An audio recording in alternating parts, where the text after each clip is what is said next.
What's up ladies and gentleman, आज हम सी plus plus के बारे में बात करने वाले हैं। एक नई प्लेलिस्ट स्टार्ट करने जा रहा हूँ मैं सी प्लस प्लस की। ओके, तो सी प्लस प्लस बेसिकली एक हाई लेवल प्रोग्रामिंग लैंग्वेज है एंड आई एम श्योर आप में से काफ़ी ज़्यादा लोगों को ऑलरेडी पता होगा कि हाई लेवल प्रोग्रामिंग लैंग्वेज क्या होती है। इनकेस अगर आपको नहीं पता, एक छोटा सा वीडियो है यार 6 मिनट का, ऊपर आई बटन पे आपको ऑलरेडी दिख जाएगा, उसे क्लिक करो और तुरंत जान जाओ।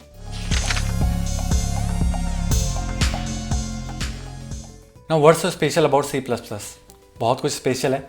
First of all, C plus plus is probably one of the oldest programming languages and one of the most widely use programming languages. In fact बहुत सारे ऑपरेटिंग सिस्टम जो आज की डेट में हम यूज़ करते हैं वो सी प्लस प्लस से बने होते हैं। बहुत सारे a games C plus plus से बने होते हैं। इनफैक्ट जितने भी पॉपुलर गेम इंजन्स हैं like Unity, Unreal, CryEngine, you name any, जितने भी टॉप के क्वालिटी के गेम इंजन्स होते हैं वो ज़्यादातर सी प्लस प्लस में ही बने होते हैं। आपके kernel basically C plus plus से बने होते हैं। एम्बेडेड सिस्टम्स, IoT डिवाइसेस में सी प्लस प्लस के ही वेरिएशंस यूज़ होते हैं। और सबसे बड़ी बात यह है कि C plus plus is actually a compiled programming language. Now if we talk about compiled programming language, what exactly does it means? C, जो प्रोग्रामिंग लैंग्वेजेस का एग्जीक्यूशन होता है वो अलग अलग तरीके से होता है। कुछ प्रोग्रामिंग लैंग्वेजेस होती हैं जो एग्जीक्यूट होने से पहले कंप्लीटली कंपाइल्ड होती हैं, जिसको हम अहेड ऑफ टाइम कंपाइलेशन भी बोलते हैं।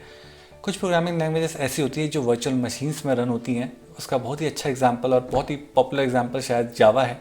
उस केस में कंपाइलर और इंटरप्रेटर दोनों यूज़ होते हैं और उस केस में बेसिकली आप ये कह सकते हो correctly just in time compiler use होता है। In case of C plus plus it's purely ahead of time compilation.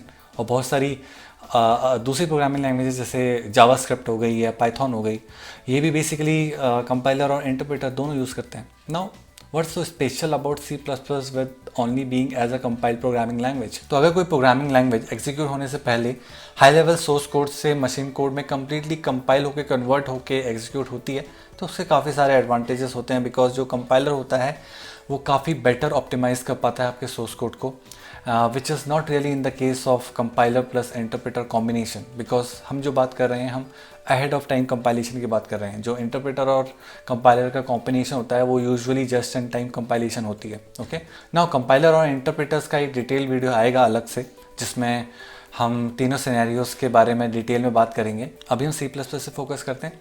तो अगर आप डेटा स्ट्रक्चर्स एंड एल्गोरिथम से वर्क कर रहे हो देन आई थिंक आप में से बहुत सारे लोग होंगे ऐसे जो इस बात पे एग्री करेंगे कि C plus plus is probably one of the best options to write your data structures and algorithms. और खासकर कॉम्पिटिटिव प्रोग्रामिंग के लिए C plus plus is probably one of the best options. C is also a really good option, but C plus plus में थोड़ा सा advantage मिल जाता है हमें ऑब्जेक्ट ओरिएंटेशन का। जो सी प्रोग्रामिंग लैंग्वेज है वो 1972 में बेल लैब्स में डेनिस रिची ने बनाई थी। इनफैक्ट वो प्रोग्रामिंग लैंग्वेज इतनी अच्छी बनी थी कि बहुत सारे ऑपरेटिंग सिस्टम्स जो पहले असेंबली लैंग्वेज जो बने हुए थे उन्हें रिप्लेस किया गया सी प्रोग्रामिंग लैंग्वेज से। उन ऑपरेटिंग सिस्टम को रीराइट किया गया था सी प्रोग्रामिंग लैंग्वेज में। एंड जो सी प्लस प्लस है वो बयान स्टॉप, I don't know how to correctly pronounce that, तो उन्होंने एक्चुअली इसे बनाया था सी प्लस प्लस को। एंड जब सी प्रोग्रामिंग लैंग्वेज इंट्रोड्यूस की गई थी तो वो प्रोसीजर प्रोग्रामिंग पैराडिगम को फॉलो करती थी, और जब सी प्लस प्लस इंट्रोड्यूस की गई थी वो प्रोसीजर प्रोग्रामिंग पैराडिगम को तो फॉलो करती ही थी बल्कि ऑब्जेक्ट ओरिएंटेड प्रोग्रामिंग पैराडिगम को फॉलो करती थी। इसीलिए इनिशियली सी प्लस प्लस को सी विद क्लासेस भी बोला जाता था, बिकॉज वो एग्जैक्टली सी ही थी, बस एक एडिड फीचर था उसमें ऑब्जेक्ट ओरिएंटेड प्रोग्रामिंग का। अब जो लेटेस्ट वर्जन आ गए हैं सी प्लस प्लस के उस पर तो बहुत सारे प्रोग्रामिंग पैराडिगम्स फॉलो होते हैं, जैसे फंक्शनल प्रोग्रामिंग पैराडिगम भी उसमें फॉलो होता है। अब प्रोग्रामिंग पैराडिगम्स क्या होता है, अगर आप एब्सोल्यूट बिगिनर हैं हो सकता है आपको अभी ये समझ में ना आए, तो इसके लिए भी एक सेपरेट वीडियो आएगा जिसमें सारे प्रोग्रामिंग पैराडिगम्स हम डिस्कस करेंगे और कौन सा प्रोग्रामिंग पैराडिगम किस तरीके से वर्क करता है उसे भी हम समझने की कोशिश करेंगे। Okay, and I think one of the greatest benefits of C plus plus is also about memory. C plus plus में जो मेमोरी कंट्रोल होता है, जो और जो रिसोर्सेज का कंट्रोल होता है वो काफ़ी बेटर होता है। वो मतलब प्रोग्रामर के हाथ में काफ़ी ज़्यादा होता है, अनलाइक जावा या फिर सी शार्प। जैसे जावा और सी शार्प में बेसिकली गार्बेज कलेक्शन होता है, जो आपकी अनवांटेड मेमोरी होती है उसे क्लीन अप करने के लिए। सी प्लस प्लस के केस में ऐसा नहीं होता। In case of C plus plus you have to clean the memory yourself. हालांकि जो नए version of C plus plus आए हैं उसमें अब स्मार्ट पॉइंटर्स का कंसेप्ट आ गया, बट वो क्या होता है वो भी हम समझेंगे। इनफैक्ट पॉइंटर्स के बेनिफिट्स बहुत ज़्यादा होते हैं। आई थिंक इंट्रोडक्शन के लिए इतना काफ़ी है।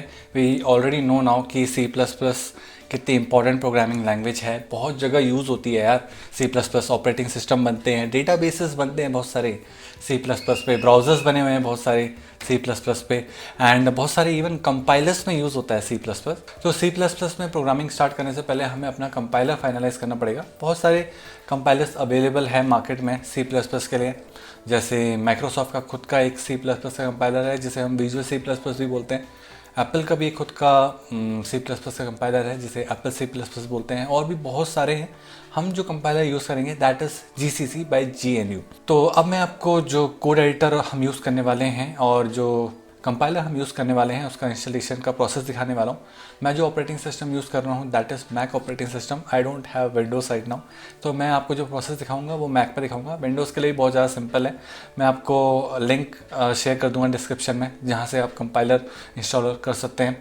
कोड एडिटर इंस्टॉल करना तो ऑलमोस्ट सेम ही है। आपको लिंक पे जाना है, जो भी लिंक आपको अभी वीडियो में दिखेगा उस लिंक पे जाना है, वहाँ पे क्लिक करना है और विजुअल स्टूडियो कोड जो एडिटर है जो हम यूज़ करेंगे उसे डाउनलोड कर लेना है। ओके, तो कोडिंग करने के लिए सबसे पहले जिसकी ज़रूरत आपको पड़ेगी वो है ऑफकोर्स एक कोड एडिटर जिसमें आप अपना कोड लिखोगे, राइट। उसके बाद आपको ज़रूरत पड़ेगी कंपाइलर की, जिसके थ्रू आप अपने हाई लेवल सोर्स कोड को मशीन कोड में कन्वर्ट करोगे ताकि आपका जो प्रोसेसर है उसको एग्जैक्टली समझ पाए और उसको एग्जीक्यूट कर पाए। तो कोड एडिटर यार देखो, आप कोई सा भी यूज़ कर सकते हो। अगर आप विंडोज़ में हो डायरेक्टली विजुअल स्टूडियो भी यूज़ कर सकते हो, मैक में हो तो एक्सकोड यूज़ कर सकते हो, आप चाहे तो नोटपैड में भी लिख सकते हो। But I would highly recommend जो कोड एडिटर मैं यूज़ कर रहा हूँ आप उसी को यूज़ कीजिए, सो दैट आपके लिए फॉलो करना ईजी हो पाएगा, राइट। अगर आप विंडोज़ का विजुअल स्टूडियो यूज़ करते हैं उसके साथ जो कंपाइलर है वो विजुअल स्टूडियो के अंदर ही इनबिल्ट आपको मिलेगा और आपको खुद कंपाइल करना नहीं होगा मैनुअली, आप डायरेक्टली अपने कोड को रन कर सकते हैं। But as a beginner I would highly recommend कि जैसे मैं कंपाइलर को मैनुअली इंस्टॉल करने वाला हूँ आप भी वैसे ही अपने उसमें इंस्टॉल कीजिए, राइट, ताकि आप मैनुअली कंपाइल करेंगे तो आपको exactly step by step compilation का प्रोसेस भी समझ में आएगा। जो मैं कोड एडिटर यूज़ करने वाला हूँ वो है विजुअल स्टूडियो कोड। तो गूगल में आप सर्च कर सकते हैं विजुअल स्टूडियो कोड, जो भी आपको पहला लिंक मिलेगा उस पर क्लिक कर लो and depending on your operating system आपको यहाँ पे ऑप्शन मिल जाएगा डाउनलोड फॉर मैक या फिर डाउनलोड फॉर विंडोज़। मेरे इसमें मैक है तो मैं डाउनलोड फॉर मैक करूँगा, ओके। एंड मैंने ऑलरेडी इसे इंस्टॉल कर रखा है तो मैं आपको वो प्रोसेस नहीं दिखाने वाला हूँ। आप इसको डाउनलोड पे क्लिक कीजिए, जो आपको सेटअप मिलेगा उसको इंस्टॉल कर सकते हैं, ओके। एक बार आपने विजुअल स्टूडियो कोड को इंस्टॉल कर लिया है उसके बाद आपको चाहिए होगा कंपाइलर, और मैं जो कंपाइलर यूज़ करने वाला हूँ that is GCC by GNU, okay. तो यहाँ पे मैं आपको दिखा देता हूँ। तो GCC by GNU is a compiler, ये आपका C और C++ के कोड दोनों को कंपाइल कर सकता है। तो अगर आप मैक ऑपरेटिंग सिस्टम यूज़ कर रहे हैं आपके उसमें पहले से ही एक्सकोड इंस्टॉल होगा। अगर नहीं है बाई चांस तो आप अपने उसमें एक्सकोड तो इंस्टॉल कर ही लो, आपको वैसे भी बहुत सारी कोडिंग के लिए वो वैसे भी यूज़ पड़ने वाला है। उसके बाद आपको क्या करना है, अपना टर्मिनल खोलना है, ओके। तो टर्मिनल में आपको अपना GCC कमांड टेस्ट करनी है। तो यहाँ पे आप देख सकते हैं जैसे मैंने इसे क्लिक किया है यहाँ पे नो इनपुट फाइल्स मेरे को दिखा रहा है, मतलब क्योंकि मैंने अभी कंपाइल करने के लिए कोई सी भी फाइल यहाँ पे सप्लाई नहीं की है। वैसे जो ये GCC कमांड है जब हमें C का कोड कंपाइल करना होता है तब यूज़ करते हैं। फॉर C++ हम G++ यूज़ करते हैं, यहाँ पे फिर फाइल का नेम देते हैं, ओके। तो अगर आपके उसमें ये एरर नहीं आ रहा है, आपके उसमें कोई दूसरा एरर आ रहा है, मोस्ट प्रॉब्ली आपके उसमें कंपाइलर प्रॉपर्ली इंस्टॉल नहीं है। तो आपको क्या करना है, तो आपको ये कमांड इंस्टॉल करनी है। तो ये क्या करेगा, ये आपकी command line tools for Xcode install कर लेगा। उसके बाद आपके उसमें जो कंपाइलर है वो प्रॉपर्ली सेटअप हो जाएगा। तो एक बार आपने अगर कमांड लाइन टूल्स को इंस्टॉल कर लिया उसके बाद आप दोबारा इस कंपाइलर की कमांड को रन करके देख सकते हो, तो आपको नो इनपुट फाइल्स का सेम एरर आना चाहिए, okay. And that is because अभी ऑब्वियसली हमने कंपाइल करने के लिए कोई फाइल सप्लाई नहीं करी है, कोई सोर्स कोड अभी सप्लाई नहीं किया है। तो यूजुअली जो GCC है ये C के केस में यूज़ होता है, और आप G++ को भी टेस्ट कर सकते हो फॉर C++ फाइल्स। तो यहाँ पे भी आपको सेम एरर आना चाहिए, ओके। आप इसका वर्जन चेक करके भी वेरीफाई कर सकते हो। तो यहाँ पे हम देख भी सकते हैं कि जो ये टारगेट है ये x86 64 है, यानी कि जो इंटेल और AMD के जितने भी x86 और 64 बिट के जो प्रोसेसर्स हैं ये उसके लिए कंपाइल कर सकता है। ऑल राइट, तो अभी हमारा कोड एडिटर और जो कंपाइलर है वो सक्सेसफुली हमारे ऑपरेटिंग सिस्टम में इंस्टॉल हो चुका है। तो अब आपको क्या करना है, अब आपको अपना कोड एडिटर ओपन करना है। तो एक बार आपका विजुअल स्टूडियो कोड ओपन हो जाता है, यहाँ पे ओपन फोल्डर पे क्लिक करो। जहाँ पे भी आपको अपना प्रोजेक्ट स्टार्ट करना है वहाँ पे आप एक नया फोल्डर जनरेट कर सकते हो। डॉक्यूमेंट्स में आप अपना नया फोल्डर जनरेट कर सकते हो, जैसे मान लो CPP सब्स्टिट्यूट्स। ओके, तो मैं क्रिएट करता हूँ। क्रिएट होने के बाद आप इसे ओपन करना है। एक चीज़ और आपको करनी है, आपको यहाँ पे क्लिक करना है एक्सटेंशंस पे, और यहाँ पे आपको C++ सर्च करना है। तो पहला जो एक्सटेंशन आपको माइक्रोसॉफ्ट की तरफ से दिखेगा C++ के लिए, इसे इंस्टॉल कर लो। और एक और एक्सटेंशन है C++ extension pack again from Microsoft, इसको भी इंस्टॉल कर लो। ओके, सो एक बार आपका जो ये एक्सटेंशन पैक है ये इंस्टॉल हो जाएगा, उसके बाद हम कोडिंग स्टार्ट कर सकते हैं।